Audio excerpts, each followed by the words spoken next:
Heas majanduses on sul säästud ja säästud on ka sul endal või sinu perekonnal või sinu sõpradel või nagu öeldakse rumalatel, kes sind usuvad.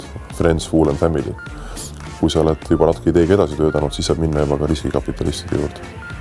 Alustav ettevõtja võib leida raha päris mitmetest allikatest.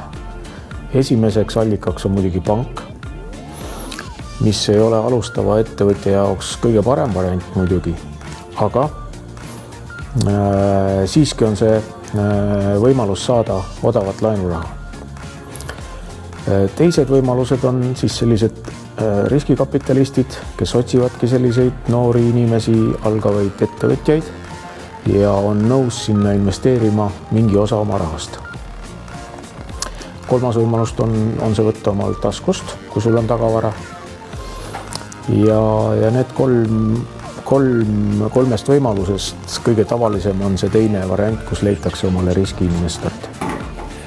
Rahastusvõimalusteks on siiski tänapäeval klassikaline järjekord. Kõigepealt vanemate tasku, sõprade tasku, seejärel tootega kuskile maale jõuda ja siis on juba põhjust rääkida toetustest, grantidest ning riskikapitali investoritest.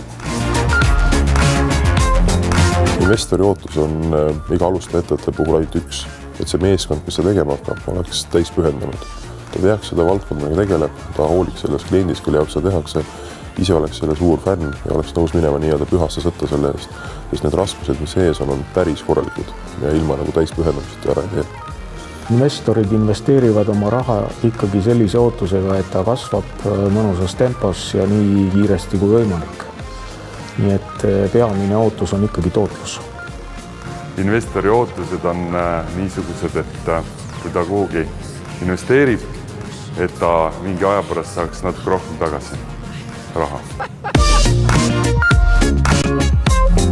Selleks, et investori jutule minna ja oma raha tõstma, peaks idee olema vähemalt nii küps, et sa oled seda esiteks guugeldanud, teiseks oled sa teinud juba prototüübi ja kolmandaks oled sa võib-olla leidnud oma esimesed kliendid. Et see on tänapäeval juba selliseks struktuurse investori ootus. Samuti võiks olla tiimis olemas kandidaadid igale põhimõttelisele töökohale, mis seda on vaja selle projekti õnnestumiseks.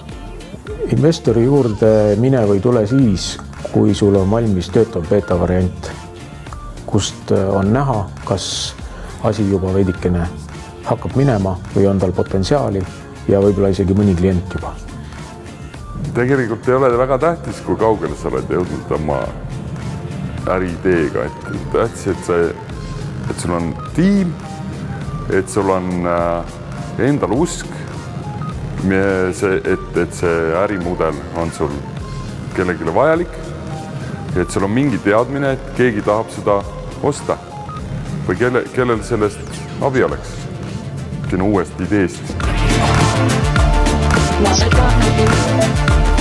I'm ready for it.